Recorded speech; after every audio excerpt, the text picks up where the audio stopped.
Welcome to Mind Over Masculinity, the space where we challenge old scripts about what it means to be a man and talk about the things that really shape us, our emotions, our mindset, and our relationships. I am Sayan, and tonight's topic might sound a little tongue in cheek: how to guarantee no one will like you. Our guest, Tom Hagerty, is a retired corporate executive, business fixer, and author of The Business of Relationships. After 45 years leading teams and repairing broken systems, he's turned his attention to the biggest system of all: human relationships. Tom's message? Simple. The skills that make great CEOs: empathy, humility, resilience, adaptability, are the same ones that make great husbands, fathers, friends, and men.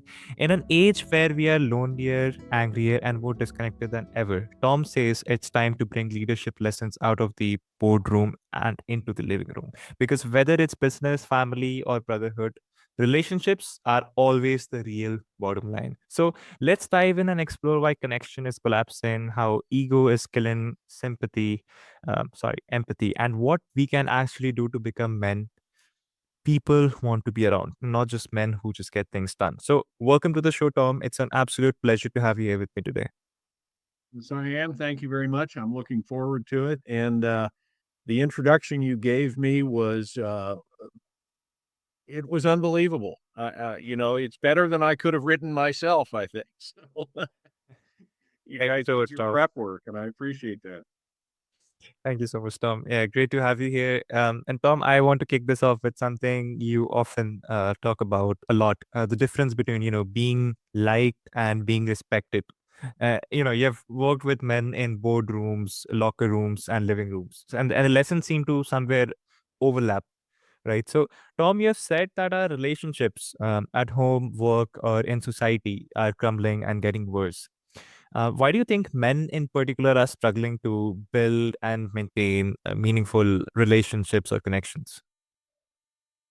Cyan, I think men have always struggled to maintain good relationships, solid relationships, ones that have longevity, ones that have primacy in their lives. I think we men are excellent at transactional relationships. Uh, if we are in business together, we can help each other. If we're in a neighborhood organization together, we can help each other. How many times do we find ourselves as men being in social situations with other men, whether that's on the golf course, at a kid's ball game, in business or whatever, and we don't even know that our fellow man is going through a very difficult time, a divorce, a disease, the destruction of a relationship with a child, because those topics aren't brought up. We don't want to be vulnerable. We don't want to be Right. honest with each other. We don't want to expose ourselves.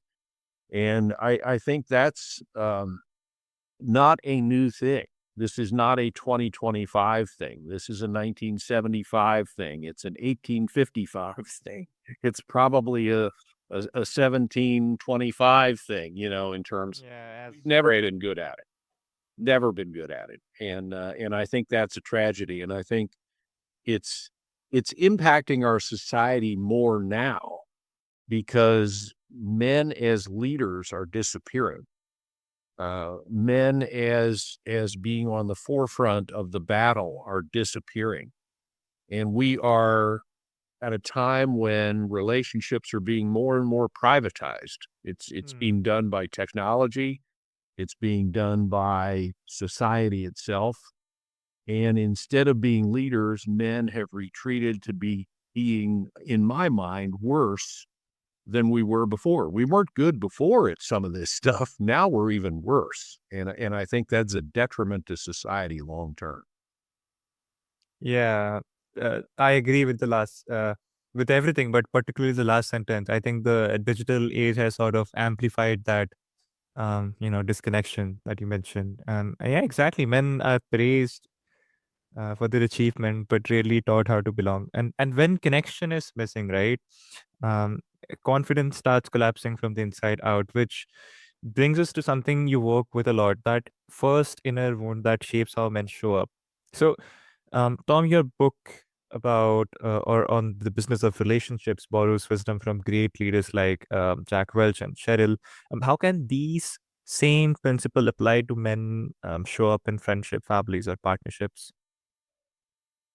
You know, think of Sheryl Sandberg for a minute. You know, this is a podcast for and about men, but let's take Sheryl Sandberg for a minute as one of the best female executives, probably in American business history, maybe world business history. And Sheryl Sandberg was a high achiever in government in the United States. He was a very high achiever at Facebook, a very high achiever at Google, and started her own foundations and wrote a couple of books and so forth. So she had this track record of massive achievement. But at the same time, she lost her husband in a tragic accident while they were on vacation. Literally, he died while they were on vacation. And Wow. Sheryl Sandberg was also, I think, unfortunately and probably incorrectly blamed for the Cambridge Analytica scandal at Facebook when Facebook was accused of selling information to the Trump campaign in 2016. Hmm. Um, he took the fall Yeah. for that. And, you know, one of the things that impressed me about her was she was able to say, each one of us is more than the worst thing we've ever done. You think how easily we as men and we as society write people off. You know, if you make a big misstep, if you make a public error, if you make some kind of egregious comment, it lasts with you forever and it diminishes everything you do from then on. If Hmm. you're even allowed to do anything from then on in a public space. Yeah. And I think Sandberg's quote resonated with me to say that this is the kind of grace, this is the kind of second chance, this is the kind of additional opportunity we all need to give to each other on a frequent basis, you know, remembering the fact that each one of us is more than the worst thing we've ever done.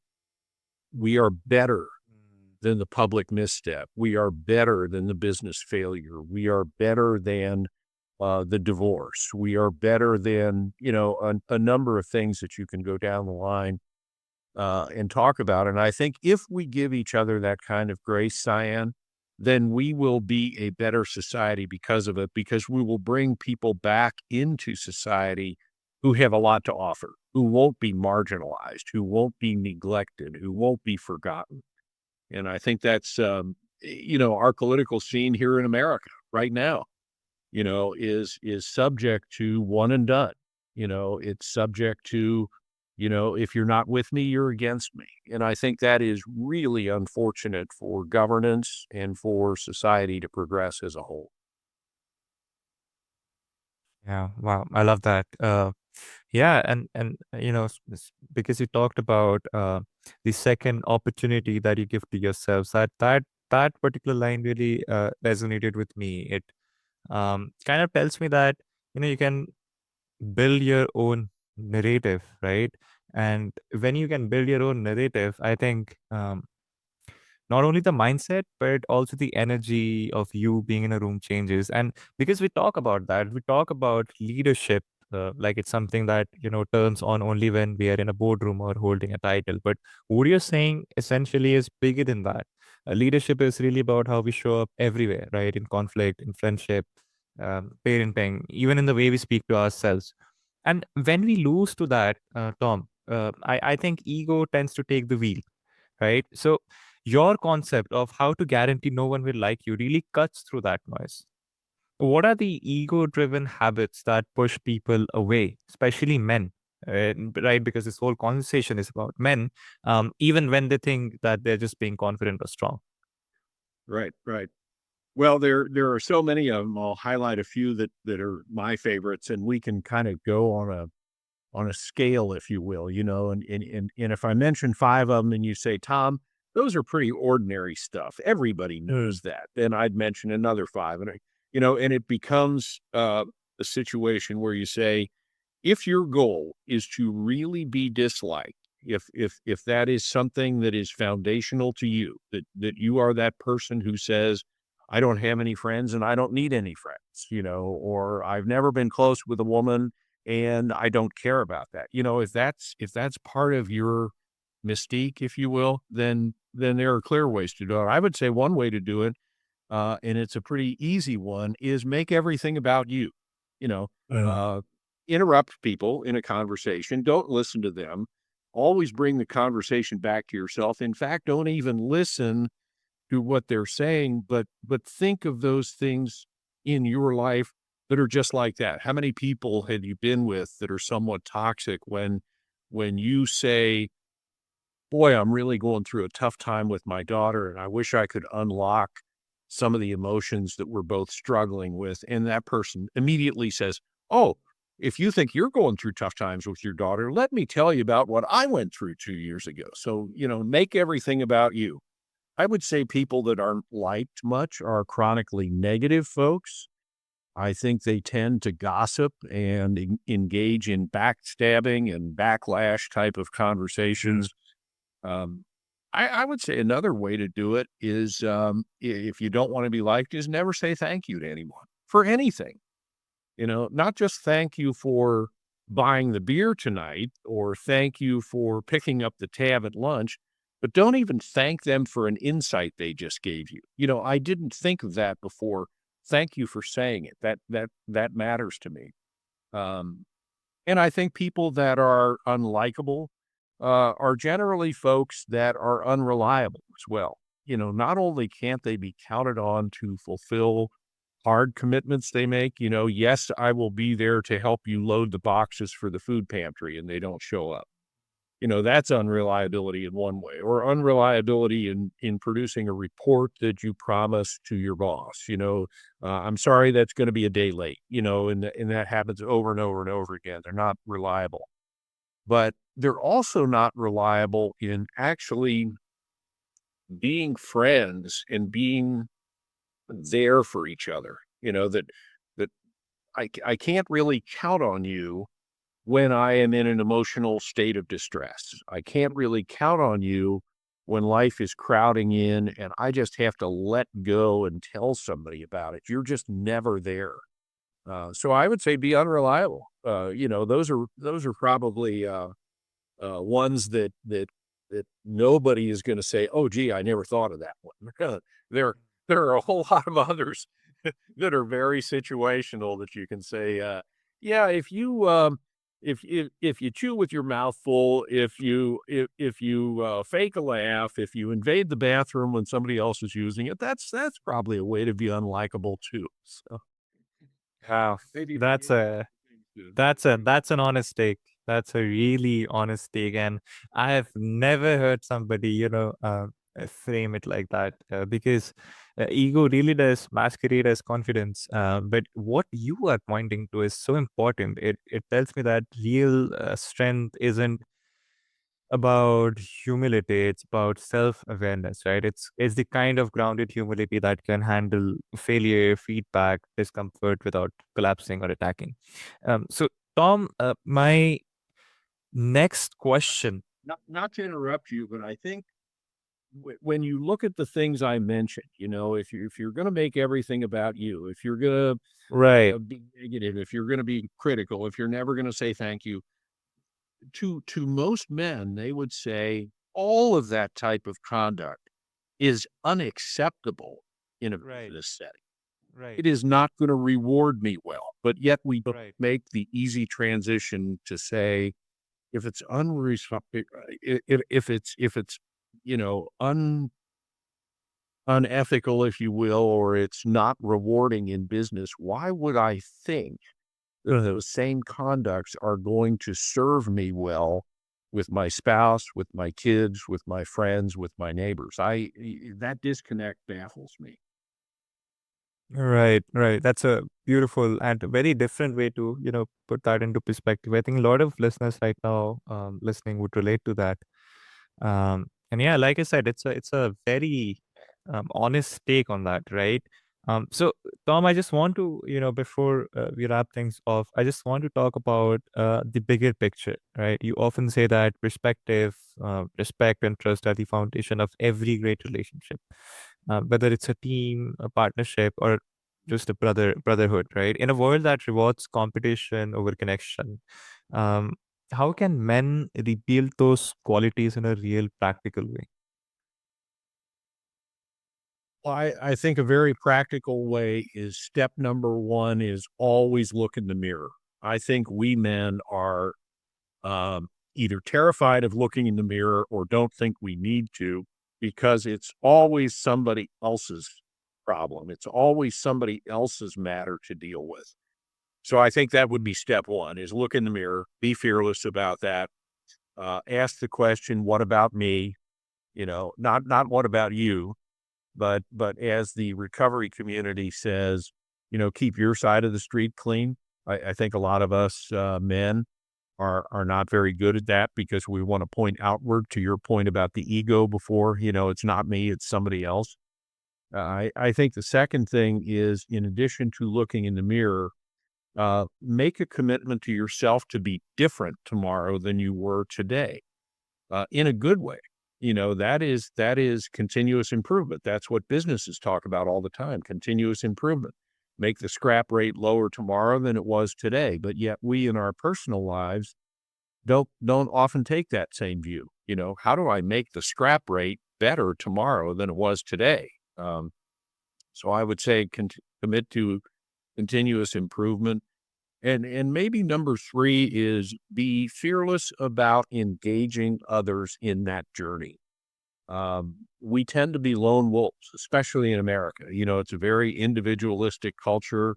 Pull yourself up by the bootstraps, make a difference by yourself. This is your business, et cetera, et cetera. So we're raised with that mindset. I would say that we men need to look to each other and look to our female friends as well for guidance. I'm struggling with something. I need some help here. This is not a business problem. It's a personal problem. This is a confession. This is not as much of an admission as it is a confession. And bring people into that sphere, if you will, because it is in community that we're stronger. It's not an individual battle that we're facing here. This is a community situation, and we need each other. Right, right. And that's because, simply because the way we are brought up, like we are never, we're always taught to behave in a certain way, right? Since childhood. Tom, thank you so much for bringing so much honesty, clarity, and challenge to this conversation. The way you spoke about men isn't about blame; it's about responsibility. And I know a lot of people needed to hear that today. So, Tom, just before we wrap things off, how can someone reach out to you for everyone who's listening right now? Well, for everyone who's listening now, my book, first of all, is available on Amazon. The Business of Relationships is there for the taking, so to speak. It's available in both electronic format as well as paperback. Reaching out to me, you can do so at hagertytp@gmail.com, which is a personal email address. I answer everything that comes in there.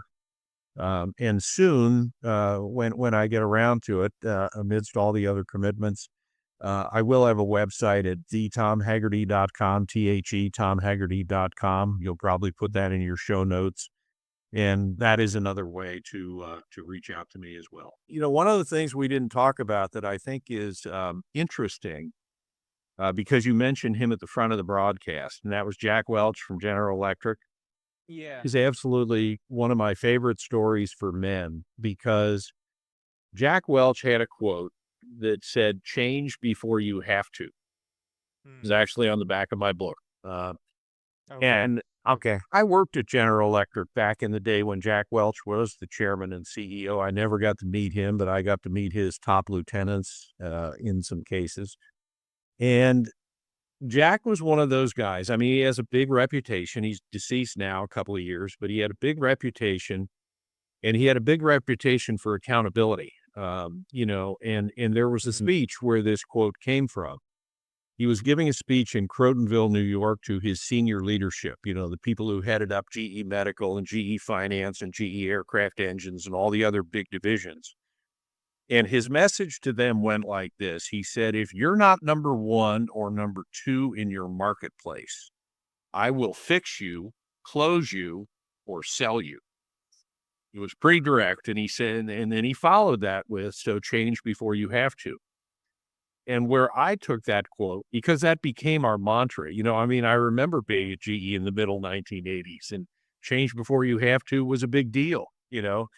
Um, but where I took that in my book was, I said, what would that mean if you applied those same 5 words to your relationships? Whether they're spousal, whether they're siblings, whether they're child, whether they're neighbor, friend, whatever. Change before you have to. Would it mean that you would change before you have to the passive aggressive nature with your kids? Would you change before you have to the financial irresponsibility that you're exhibiting? Would you change before you have to the budding addiction that you have? And we could go on and on and on. And I think those 5 words for men are more important now than ever, because you don't want to be in a situation where you have to change, because having to change means you're in divorce court. Having to change means you're in jail. Having to change means your children have rejected you, or your neighbors can't stand you, or the bank is foreclosing on you, or whatever. All of that stuff, we need to pay attention to these people that have imparted wisdom to us that extends far beyond the boardroom. And I think those 5 words are a big deal. So I'm sorry we didn't get a chance to discuss. Yeah, yeah. I think yeah. Cheryl did take spotlight for that conversation. But yeah, definitely. Thank you for sharing your insights on the code. Wonderful, dear listeners. I'll have the details in the show notes for you, so you can check them out anytime at your own convenience. And with that, Tom reminded us that relationships aren't just side projects, they are the main event. Whether it's in office or at home, our success and peace of mind are only as strong as our ability to connect, communicate, and care. And to all the men listening right now, if you have ever wondered why your relationship feels strained or distant, maybe it's time to flip the question. Instead of asking, why don't people like me? Try asking, am I truly seeing and valuing them? Because as Tom says, being likable isn't about charm, it's about character. This is Mind Over Masculinity, and I'm Sayan. Until next time, stay grounded, stay open, and remember, strength without empathy isn't power, it's isolation. Thank you.